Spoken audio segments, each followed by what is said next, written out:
व्यासपीठावर उपस्थित असणारे संस्थेचे ठाकरे सर, गुंजाळ सर आणि आजचे सत्कार मूर्ती माझे मित्र डॉक्टर सुरेश पाटील.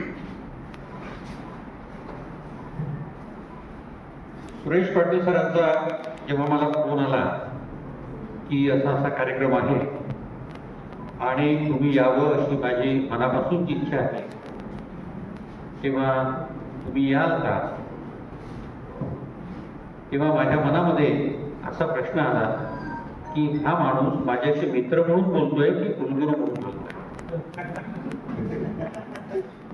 आणि मला चटकन आलं की त्यांना असं म्हणालो की तुमच्या कार्यक्रमासाठी मी येणार नाही असं कधी होऊ शकत. सातत्याने माणसामध्ये वावरणाऱ्या माणसाच्या आनंदामध्ये सहभागी होण्यासाठी आपण येऊ नये ही गोष्ट मनाला कदापिही न व्हावी. आणि मी त्याच क्षणी त्यांना असं म्हणालो की मी येणार. आणि त्यावेळेला त्यांनी मला सांगितलं की डॉक्टर श्रीपाद सबनीस पण येणार आहे. तर मी म्हटलं हा माझ्या दृष्टीने दुर्दैव शर्करा योग आहे, कारण बरेच दिवसात एका शहरामध्ये राहून त्यांची माझी गेल्या काही वर्षांपासून भेट नव्हती. कारण ते गावोगावी भटकत होते आणि मी ते कुठे कुठे भटकतायत याचा आराखडा काढण्यामध्ये पुण्यामध्ये थांबलो. पण डॉक्टर सुरेश पाटील यांनी हा चांगला योग आणून दिला, त्याबद्दल मी त्यांचे मनापासून आभार मानतो. या सभागृहामध्ये अनेक मान्यवर, अभ्यासक, जाणकार, प्राध्यापक, शिक्षक बंधू भगिनी उपस्थित आहेत. आणि आपल्या समोर माझ्या मित्राच्या कार्यकर्तृत्वाबद्दल बोलण्याचा एक जो काही कहीवर आहे तो निश्चितच मलाही आलेला आहे. एखाद्या लेखकाची 3 पुस्तकं आणि त्याच्यावरचा गौरव ग्रंथ एकाच व्यासपीठामध्ये एकाच दिवशी प्रकाशित होण्याचा दुर्मिळ योग असतो. मला असं वाटतं की तो काही वर्षांमधून कधीतरी येत असावा. असं म्हणतात ना, काही वर्षांमधून कुठलं तरी 1 वर्ष वगैरे येत असतं, तसा हा दुर्मिळ योग आज आलेला आहे. आणि या योगाचे मानकरी ठरण्याचं भाग्य आम्हाला लाभलं, हा आमच्या दृष्टीने अतिशय आनंदाचा भाग आहे. आपणही त्याचे सर्व साक्षीदार आहात. मित्रहो, या प्रामुख्याने 3 पुस्तकांच्या अनुषंगाने मी काहीशी एक मांडणी करणार आहे. फार मांडणी करायला वेळ नाही, कारण अगदी सांगायचं असं की या पुस्तकाची पाठराखण करण्याचा मी प्रयत्न केला, पण ज्याची पाठ इतकी मजबूत आहे त्याची पाठराखण माझ्यासारख्या माणसाने करावं हे काही कदापि शक्य नाहीये. पण तो योग त्यांनी मला आणून दिला. हिवर हेंकट मराठी साहित्याला माहिती नसलेले अशा प्रकारचे शब्द सहजपणे लक्षात येऊ शकणार नाही अशा प्रकारची शब्द. म्हणजे असं म्हटलं जातं की नावात काय आहे, तर मी असं म्हणत आलो आहे की नावात काय नसतं. माणूस नावाप्रमाणे वागत नाही किंवा नावाप्रमाणे जगत नाही, म्हणून नावाचं शून्यत्व दिसतं पण नावात मुक्तही असतं. तसं या दोन्ही आत्मकथनाला, आत्मकथन म्हणायचं, आत्मचरित्र म्हणायचं, याही संदर्भामध्ये माझ्या संकल्पना स्पष्ट नाही, त्या संदर्भात मी थोडं बोलणार. पण त्यांनी जी नावं दिलेली आहेत ती निश्चितच अर्थपूर्ण आहेत. हे त्यांनी मगाशी विश्लेषण करताना सांगितलं की हिवरीचा काटा असतो, हिंकळचा काटा असतो. मी त्याचा एक अर्थ असा लावला की माणसाच्या जीवनामध्ये सलणारी जी सल असते ती सल म्हणजे ही प्रतिकात्मक नाव आहे, ही अर्थपूर्ण आहे.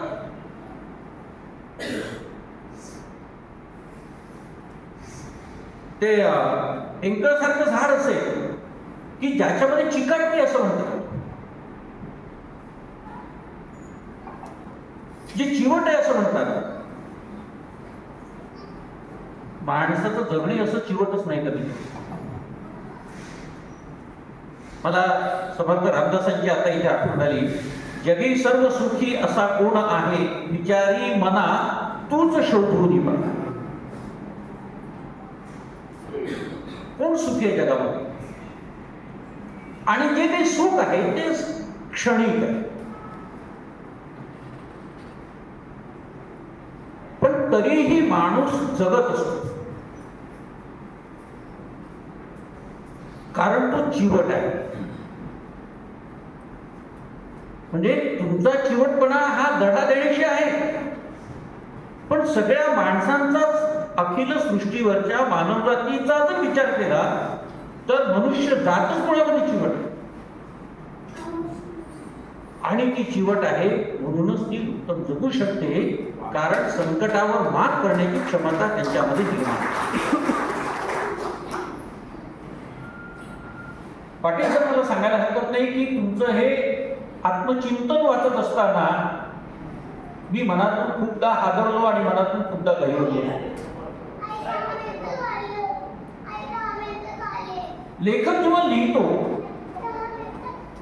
तेव्हा ती स्वची कथा असते, पण लेखकाची कलाकृती जेव्हा लिहून पूर्ण होत असते तेव्हा ती स्वेतरांची कथा असते, ती जनसामान्यांची कथा असते, जनसमूहाची कथा असते. आणि म्हणून तुमच्या असं लक्षात येईल की याचं सगळं संदर्भ मी देणार नाही, वेळेच्या अभावी देणार नाही, पण हे वाचा.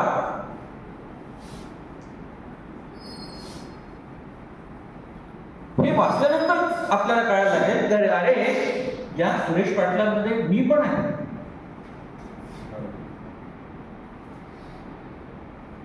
पण माणसाला बोलावं असं वाटतं. म्हणजे ही जी सगळी तिन्ही पुस्तकं आहेत ना, याची नावं तुम्ही बघा.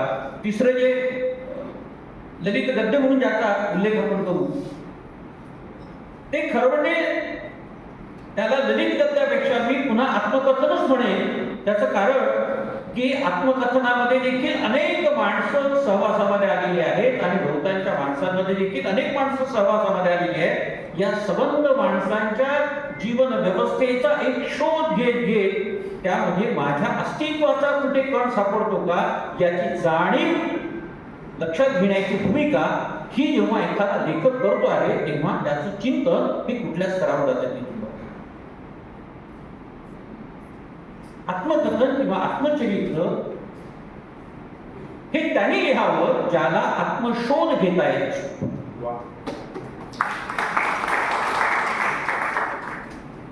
मी असं म्हणेन नेहमी की सगळ्या लेखनामध्ये स्वबद्दल लिहिणं सोपं नाही,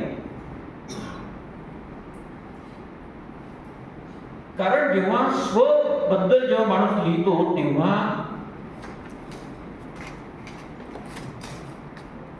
त्याला खूप काही विचार करावा लागतो की मी काय सांगावं आणि काय सांगू नये. माणसाला स्वविषयी बोलायला किती आवडतं याचा अनुभव मी आता घेतलेला आहे. म्हणजे पुणे विद्यापीठाच्या मराठी विभागात कार्यरत असताना माझ्याकडे अनेक माणसं यायची, ज्येष्ठ श्रेष्ठ, आणि ती माणसं जी स्वविषयी बोलत राहायची आणि मी हातातला पेन घेऊन ते ऐकत बसायचे. आणि मग ते काही वेळ बोलून झाल्यानंतर म्हणायचे अरे मी बोलत राहिलो, तुम्ही काही बोलतच नाही तुमच्याविषयी. आणि मी त्यांना फक्त एकच म्हणायचो की मी तुमच्या प्रकाशात एवढा दिपला गेलो आहे की मी काय बोलावं हे मला कदाचित शक्य होणार. स्वविषयी बोलावं हे वाटणं हा जसा एक आनंदाचा भाग आहे, तसा दुसरा भाग महत्वाचा आहे की या माणसांचं जीवन समजून घेणं हाही महत्वाचं आहे. म्हणजे लोकांनी बोलू नये का, लोकांनी बोलावं. खरं तर आजच्या परिस्थितीमध्ये लोक फक्त यंत्रावर बोलतात, माणसाशी बोलत नाही. आणि हे यंत्र किती बोलू शकतात किंवा यंत्राच्या आहारी किती जातो. मगाशी मी आणि आमचे बंधुराज रवींद्र कुलकर्णी जे की उपस्थित आहेत ते आणि मी एका गल्लीमध्ये जात होतो एकाकडे, तर वडील मुलाला हातात धरून चालले होते. वडील मोबाईलवर बोलत होते आणि मुलगा हातामध्ये असलेल्या बिस्किटाचा पुडा कानाला धरून चाललेला. आणि मला ते इतकं विलक्षण वाटलं पण त्याला त्याच्या पायात चपला पण नव्हतं, अगदी लहानसं बाळ होतं, ते फक्त चालू शकत होतं बोट देऊन एवढं. पण तू किती अनुकरण करत होता की वडील फोनवर बोलत आहे आणि हा फक्त मोबाईल सारखा तो कानाला बिस्किटाचा पुडा. त्याला मी त्याला म्हणाल, बघा काय गंमत आहे. किंवा अशी परिस्थिती अशी झालेली आहे की माणसं बोलत नाही आणि न बोलण्याचे परिणाम काय काय होऊ शकतात हे आपल्याला रोजच्या वृत्तपत्रांमधून किंवा कानावर येणाऱ्या घटनांमधून काढले लागतात आणि आपण अस्वस्थ. माझं जगणं कोणाला तरी सांगावं असं वाटणं हा सुद्धा समाजाच्या हिताचा भाग असतो. म्हणून मी म्हणालो मगाशी की मला त्या सुरेश बरोबर अविनाश दिसत होता, कारण जगण्याचं एक पाऊल कुठेतरी माझंही तसं पडलेलं आहे. आणि त्यामुळे या आत्मशोधातून आपल्याला काहीतरी कळायला लागतं, किंबहुना पुढच्या जीवनाच्या काही दिशा उलगडायला लागतात, किंबहुना आपलं दुःख सुद्धा हलकं व्हायला लागतं. अरे आपणच असं जगलो नाही. सुरेश पाटलांसारखा एक विद्वान पंडित लेखक सुद्धा असंच जगलेला आहे बरं. आणि खरं तुम्हाला सांगू, तुम्ही असं जगला म्हणून इथपर्यंत येऊन पोहोचलेला असेल. तुम्ही जर लहानपणापासून उत्तम पलंगावर ऐश आरामात जगत आला असाल तर तुम्हाला जीवनाचं मूल्य कितपत कळालं असतं हा माझ्या समोरचा प्रश्न. पण जेव्हा तुम्ही आईचं बोट धरून मालेगावच्या दिशेने चालायला लागता, अतिशय सुंदर वर्णन केले.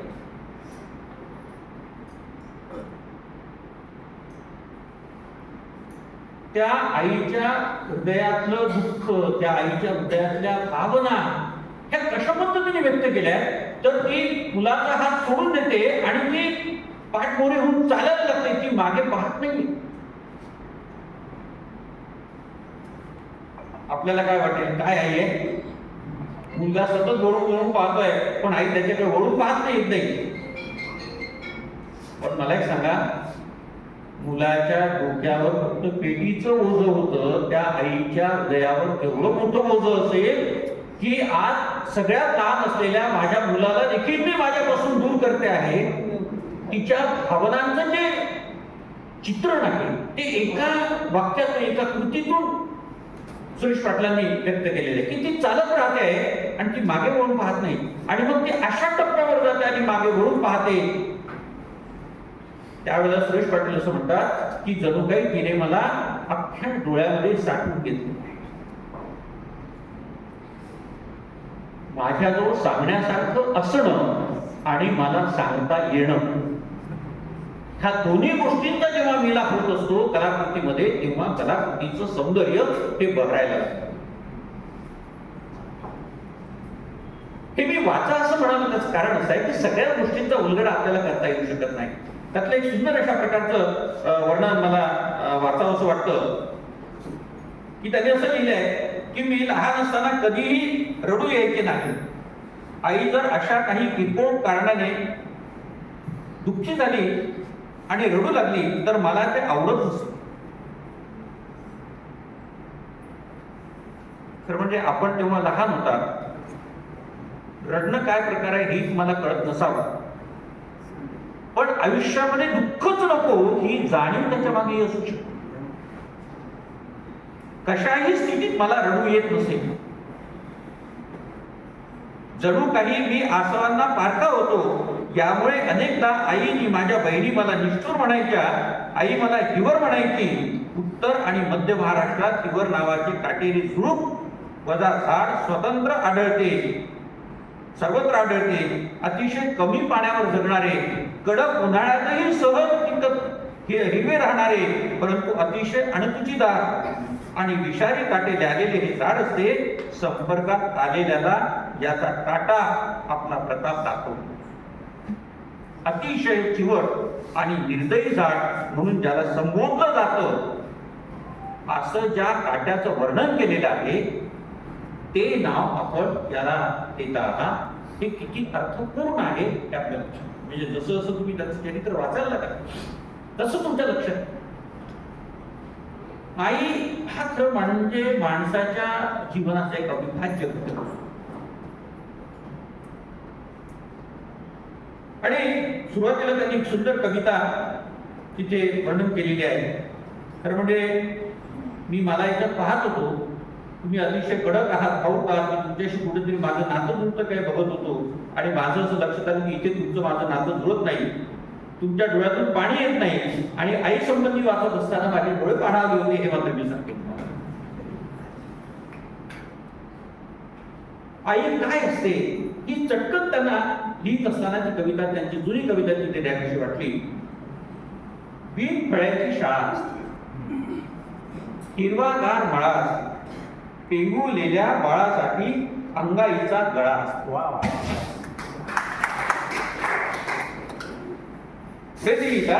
ग्रीष्माच्या होरपळीत थंडगार वाडा असते, तहानलेल्या लेकरासाठी आकाशी घन निळा असते. सुंदर शब्द आहे, म्हणजे घन निळा, आकाश, छत्र आणि कृष्ण हे तिन्ही एकदम एका ओळीमध्ये ते येऊन बसतायत. आई साऱ्यांचीच आस असते, भुकेल्या पोटासाठी तृप्तीचा घास असते, खरीपाच्या मळ्यामध्ये धान्याची रास असते, व्याकुळलेल्या वासराची पानाळलेली कास असते, भरलेल्या दवामध्ये देवत्वाचा वास असते. वाक्या आई असते चूल, कधी ऊब देणारी तर कधी थकथकणारी. काय सुंदर म्हणजे एक लक्षात, चुलीचं आणि आपलं नातं जे आहे ते फार वेगळं आहे. म्हणजे चूल पोटाचीही भूक भागवते आणि चूल देहाचीही भूक कमी करते. ती आई असते. आई असते चूल, कधी ऊब देणारी तर कधी थकथकणारी. आई असते पूल जोडणारी, कधी जोडणारी तर कधी बैलगिरी सोडणारी. मालेगावच्या काठावर मित्रा, आईची कविता वाचल्यानंतर खरंच हृदय भरून आलं. पण याच आईचा शोध घेत असताना आणखी एक महत्वाचं जाणवलं, ते म्हणजे सुरेश पाटील हे किती स्पष्ट आहे याचीही जाणीव आपल्याला. पत्नीला जेव्हा आईपासून त्रास व्हायला लागतो तेव्हा आईने हे बदलणं गरजेचं आहे याची जाणीवही स्पष्टपणे आपल्या आत्मकथनामध्ये सुरेश पाटील मांडतात. म्हणून मी तुम्हाला म्हणालो की सगळ्यात अवघड असलेला वाङ्मय प्रकार तर कोणता असेल तर तो स्वसंबंधी लिहिणं. कारण अनेकांची मनं दुखवलं जाऊ शकतात. मी जर स्पष्ट बघता असेल, आपल्याकडची सगळी आत्मचरित्राची परंपरा फार मोठी आहे, पण सगळी स्वच्छ आत्मचरित्र आहे असं समजण्याचं कारण नाही. कुठेतरी काहीतरी स्वला प्रकाशात आणण्याचा एक प्रयत्न हा आत्मकथनांमधून, आत्मचरित्रांमधून केला जातो. पण जेव्हा तिथे सभोवतालच्या घडलेल्या सगळ्या घटनांचा मार्मिकपणे विचार करून लिहिलं जात असतं, तेव्हा ते चिंतन खऱ्या अर्थाने सत्यतेच्या पातळीवर उतरणार असतं. आणि म्हणून म्हणतो की लेखक फक्त स्वच्या व्यवस्थेची, स्वच्या व्यक्तिमत्वाची, स्वच्या विचारांची मांडणी करीत नाहीये, तर आत्मचरित्र म्हणजे स्वचा पुन्हा नव्याने घेतलेला तो शोध असतो. अलीकडे आत्मकथन ही एक संकल्पना आहे. आता आत्मकथन आणि आत्मचरित्र याच्यामध्ये काय फरक आहे? आपल्याकडे आधी आत्मचरित्र होतं, नंतर मग ते आत्मकथन आलं. प्रामुख्याने दलित साहित्याच्या संदर्भामध्ये आत्मकथन हा शब्द आला आणि म्हणून दलित साहित्याचे अभ्यासक आणि माझे मित्र प्राध्यापक दत्ता भगत यांना मी एकदा गुलबर्गाच्या समितीमध्ये असताना त्यांना विचारलं, गुलबर्गा विद्यापीठामध्ये, म्हटलं सर मला हे जरा समजून सांगा. त्याने समजून सांगण्याचा प्रयत्न केला पण मला पूर्तता लागली नाही. ते सांगण्याची पद्धत हीच होती की आत्मकथन हे केव्हाही लिहिलं जातं, 25शी लिहिलं जाऊ शकतं आणि 50शी लिहिलं जाऊ शकतं आणि ते अनेक खंडात लिहिलं जाऊ शकतं. आणि मग आत्मचरित्र काय एकाच खंडात लिहायला पाहिजे असं कोणी सांगितलं? हिवर आणि हेमकळ आणि पुढे नंतर येणारा तिसरा भाग भोवताची माणसं, हे काय खंड नाही आहेत का? किंवा अनेक खंडामध्ये अनेकांची आत्मचरित्र आली.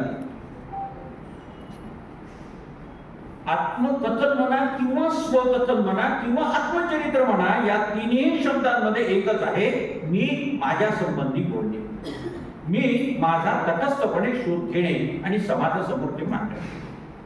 पण हे तटस्थपणे बोलता आलं पाहिजे असं मी म्हणत. म्हणून मी इथे मला जे उल्लेख करावा वाटतो आहे की त्याच आईबद्दल, जी आई माझ्या गळ्यातला ताईत आहे, ती आई माझ्या बायकोच्या संदर्भामध्ये जर काही वेगळा विचार करीत असेल आणि तिला जर तिच्यापासून त्रास होत असेल, तर मी आईपासून वेगळं राहायला पाहिजे. कारण बायको आली म्हणून आईवरचं प्रेम कमी झालं, ही जी आपल्या समाजामध्ये बसलेली एक ओळ आहे ना, ती नाही.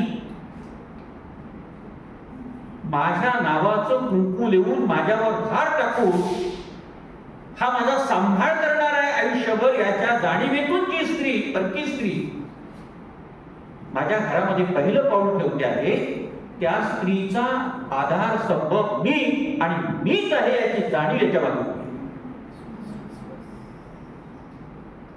आणि म्हणून या जबाबदारीला थोडा जरी तडा जात असेल तर तिथे मी आईलाही स्वीकारणार नाही, ही जी जाणीव आहे ही फार महत्वाची मित्र. एक तर आम्ही आई म्हणजे आई होऊन जातो, नाही तर बायको म्हणजे बायको होऊन जातो. तसं नाहीये. आई ही जशी माझी जबाबदारी आहे, तशीच पत्नी ही पण माझी जबाबदारी आहे. या दोन्ही जबाबदारींचं भान ठेवून मी माझ्या जीवनाचं व्यवस्थापन करणं हा सुजाणपणा आहे. आणि असं सुजाण व्यक्तिमत्व हे सातत्याने आपल्याला इथे पाहायला मिळतं या आत्मकथनामध्ये. दुसरा आणखी महत्वाचं की भिलकोट पासून सुरू झालेला प्रवास हा नाशिक पर्यंत थांबला असं म्हणायला हरकत नाही. थांबला हा वेगळा अर्थ आहे, म्हणजे एक स्थिरत्व आहे, एक कुठली तरी दिशा सापडलेली आहे. पण लेखक थांबलेला नाही. उलट लेखकाला चैतन्याचे नवे धुमारे फुटायला लागले आणि म्हणून पुन्हा पुन्हा नव्याने साहित्य निर्मिती होऊन ते आपल्यापर्यंत येते आहे. संघर्षाच्या अनेक गोष्टींना सामोरे जातात हा माणूस माणसामधला माणूस.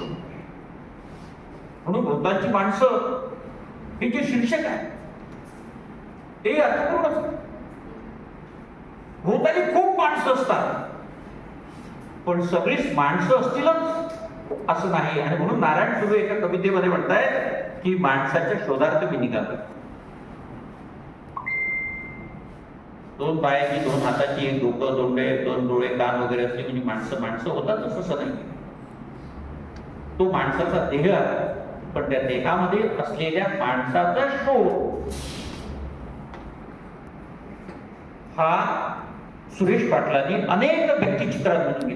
व्यक्तिचित्र लेखन करणं हा ललित गद्याचा जरी भाग असला तरी देखील त्यामध्ये एक वैचारिक भूमिका असते.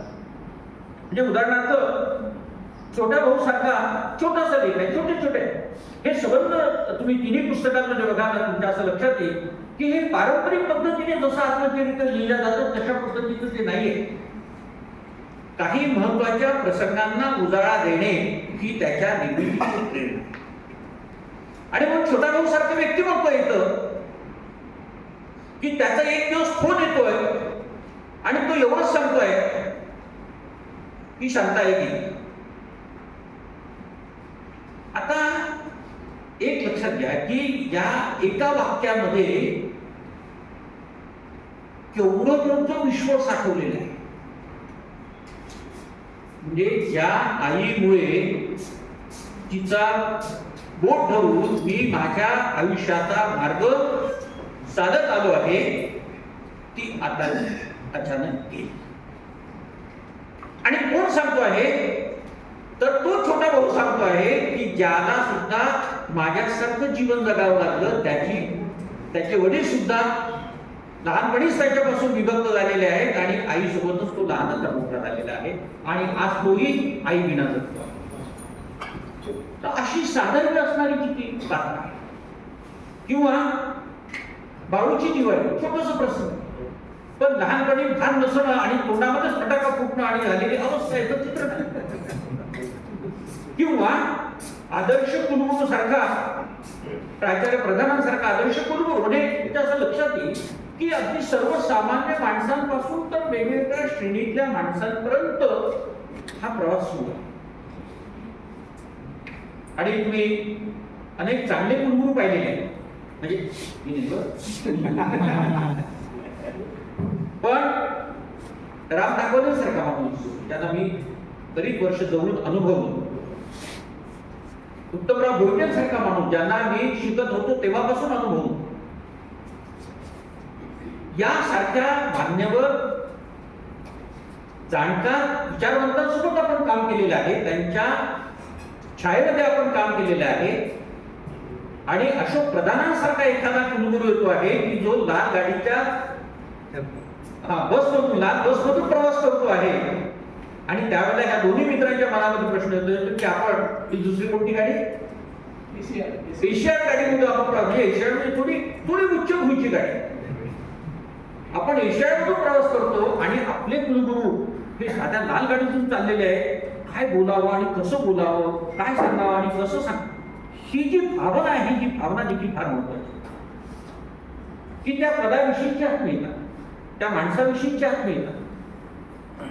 आपण त्यांच्यापेक्षा अनेक गोष्टीने लहान आहोत आणि प्रवासाचा हा मधला प्रवासामधला फरक याची आत्मीयतेने जाणीव होणं आणि पायात साध्या चपला घालून साधी वेशभूषा करून विद्यापीठाला नवी दिशा देण्याचं ध्येय धोरण घेऊन काम करणारा एक उच्च विकसित असणारं ज्ञानी व्यक्तिमत्व,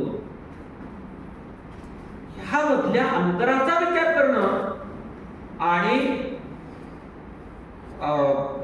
प्रधान सरांवर लिहिणं. म्हणून माणसं भेटत राहतात, पण त्या माणसांमधलं जे विलक्षण अशा प्रकारचं अस्तित्व आहे त्याचा शोध घेऊन मार्मिकपणे त्याला चपकलपणे आपल्या लेखनामध्ये बद्ध करणं, ही किमया तुम्ही अतिशय उत्तम पद्धतीने साधलेली आहे. त्या निमित्ताने आज यातली काही माणसं आहेत आणि काही माणसं नाही, पण आपण या सगळ्या माणसांना शब्दबद्ध करून त्यांना खऱ्या अर्थाने अमरत्व प्राप्त करून दिलेलं आहे असं मी म्हणेन. मित्र, खूप बोलायला पाहिजे आणि बोलावंसं वाटतंय. घागरीचा काठ फक्त रिकामा झालाय, अजून घागर भरलेली आहे. वेळ मिळेल तेव्हा प्रत्यक्षपणे खूप काही बोलू. इथे एवढं बोलून सांगतो, आपण अतिशय शून्यपणे समजदारपणे या माझ्या वक्तव्याला म्हणण्यापेक्षा पाटील सरांनी लिहिलेल्या भाष्याला आत्मसात करीत गेला त्याबद्दल तुमच्याबद्दलची कृतज्ञता व्यक्त करून मी थांबतो. धन्यवाद.